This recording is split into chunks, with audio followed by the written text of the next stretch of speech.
Well, it's the same thing every year. After 3 days, we finally made it. Another NFL draft weekend is all she wrote. Yeah. I'm just curious. Do you guys prefer the 3-day format, or do you miss the more traditional Saturday, Sunday format of the past? I don't know. I go back and forth. Because even Saturday still feels like a long day. But you remember back in the day, Saturday and Sunday, like that was a weekend. Like you would be emotionally drained and exhausted after watching all 7 rounds of the draft. I'm just saying. But nonetheless, that's not what we're here to talk about. We are here to talk about, though, the fact that the NFL draft for 2021 is done. And it's time to do what we always do every year, come out with way too early winners and losers videos. Because it's fun. Because in some cases, you can tell they're going to be wrong. Or teams are done really, really well. And other times, you don't know. And sometimes it's just prediction. It's fun to make some takes. And then have to live up to them forever in perpetuity.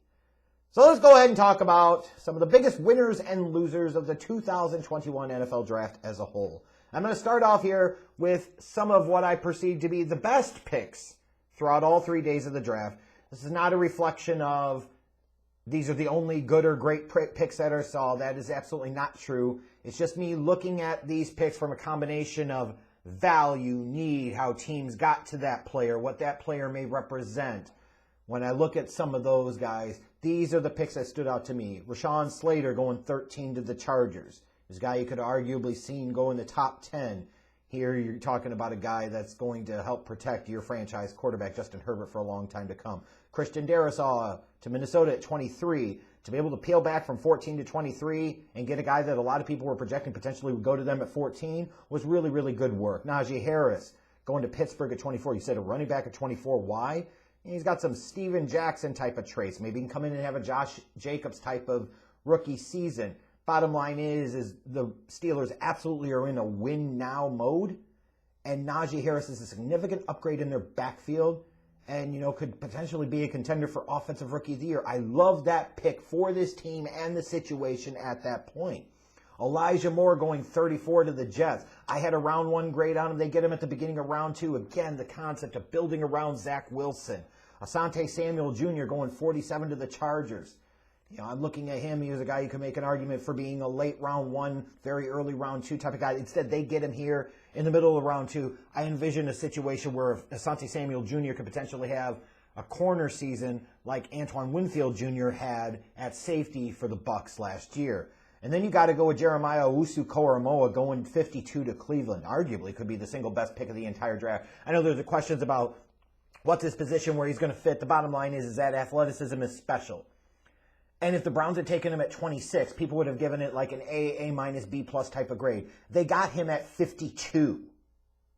So they were able to draft Newsome at 26, turn around, move up a little bit to 52, and get a first-round talent. Like, that's incredible work. Kellen Mond for the Vikings at 66. I love them being able to get him at the beginning of round 3.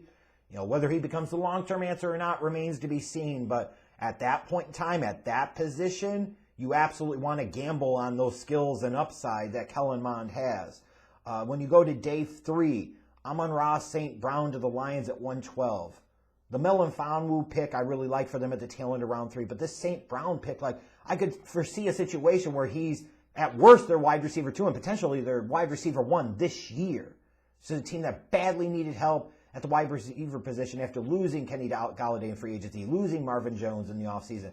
Now you sit there and you say, okay, you bring St. Brown in. He's going to get opportunities and chances. He could be a Robert Woods type of guy for Jared Goff. So I thought it was an outstanding pick for them, as was Jabril Cox for the Cowboys at 115. The perfect type of 4th-round pick for me. Have a little bit of an injury concern, but there are plenty of other skills and translatable traits there. You're remaking that defense, shifting to a 3-4. These are the types of guys that you want to take in a 4th round. This feels like a home run pick for them.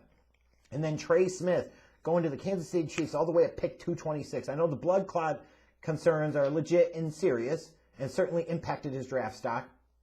So this is a guy you're talking about as more of a pure talent standpoint, round 2 to 3 type of guy. And the Chiefs, the defending AFC champions, get him at pick 226 towards the end of round 6. and bring him into a situation where Andy Reid absolutely knows what the hell he's doing with offensive linemen, like that feels like that could be one of those massive steals in the years to come if Trey Smith is able to stay healthy. Fantastic work. And lots of other good picks in this draft too. Like I could have said like Kyle Pitts at 4 for Atlanta, because they took a guy with gold jacket potential. But if they passed on Fields or Jones and one of those guys becomes a stud in the future, like they're going to look bad for doing that, even if Pitts ends up in Canton someday. But with that, I'm going to move on to some of the winners and losers in terms of the teams in this draft. I'm going to start off with the winners. Yeah, it's going to be a little bit of a homer pick, but I'm going to go with the Chicago Bears, and here's why. They got their young quarterback that they had no choice but having to get without having to give up 2 drafts worth of picks. Now, I have a little bit of concern about it. It doesn't have to be perfect.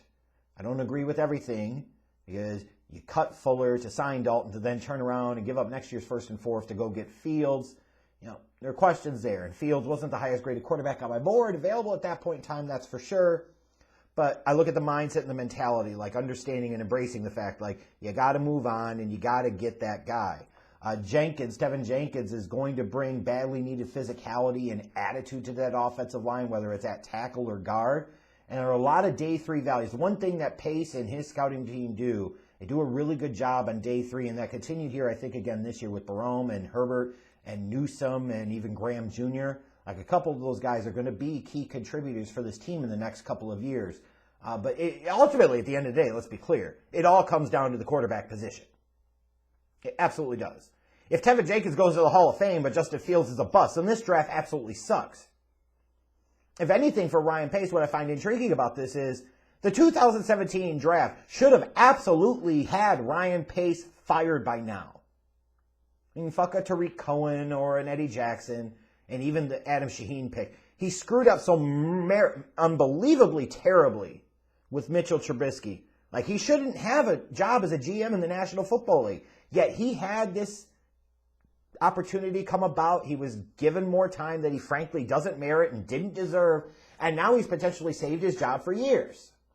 So that makes him a winner. The Los Angeles Chargers, to me, looking at getting Rashawn Slater at 13 and Asante Samuel at 47. This is very reminiscent to me of the Jaguars draft a few years ago. If you remember, I talked about when they got Jalen Ramsey at 5 and they got Myles Jack in the 2nd round. And I said, this is the type of draft, and these are the 2 players right here that will help take them over the edge and make them a playoff team, a division champion by 2017. And that's exactly what happened. I look at this and I say, this is a draft that moves the Chargers forward. This is a draft that closes the gap between them and the Chiefs in that division. This is a draft that makes this Chargers team a little scary heading into 2021.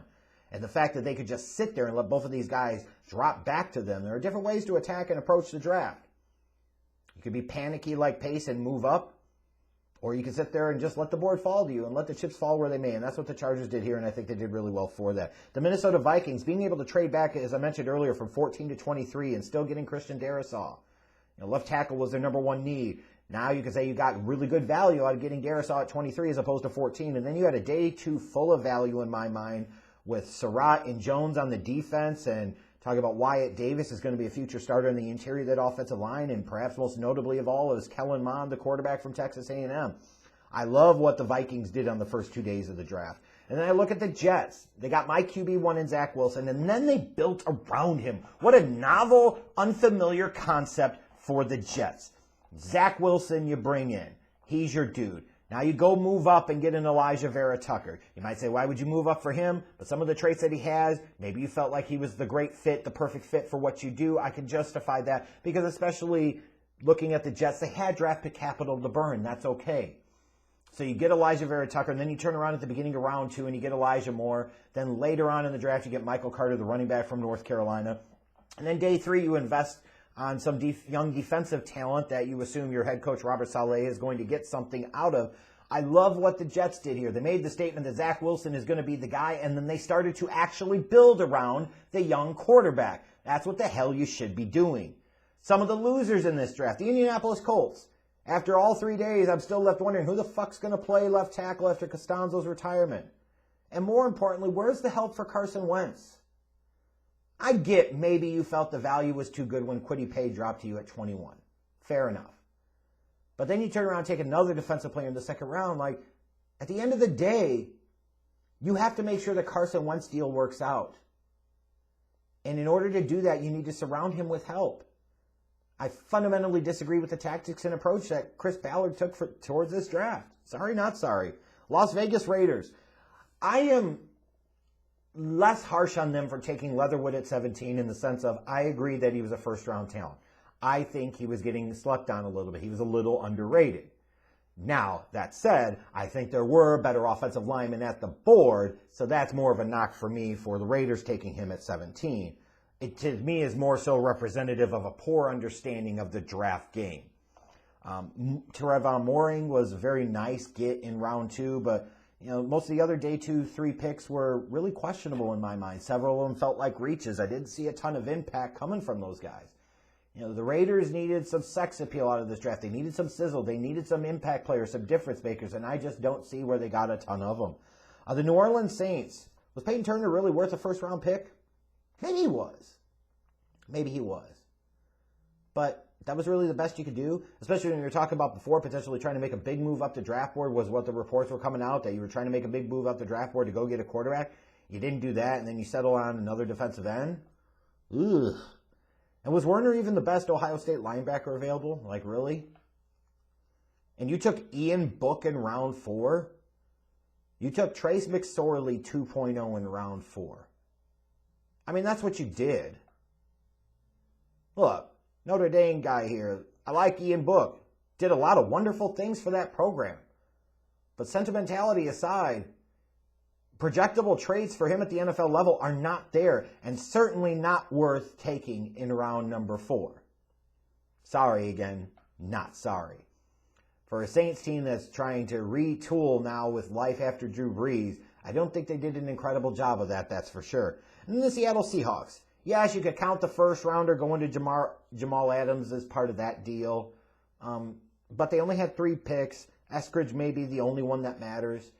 For a team that probably needs to make a statement to get Russell Wilson to believe that this is the right home for him long term, I don't think they did nearly enough. Now, maybe they weren't going to be able to do a ton, but realistically, again, you probably wanted to get a little more impact and a little more value out of this draft, even with the position that they had, than what they did. I just don't see where they got much better with this draft class. So that's how I look at it in terms of the winners and losers and some of the best picks of the 3 days of the 2021 NFL Draft. As always, you're welcome to let me know in the comments what you think. You're welcome to shit on whatever I said here that you don't agree with, because at the end of the day, we'll find out in 2, 3, 4 years who's right and who's wrong any damn ways. Let some of the debates begin. Yeah!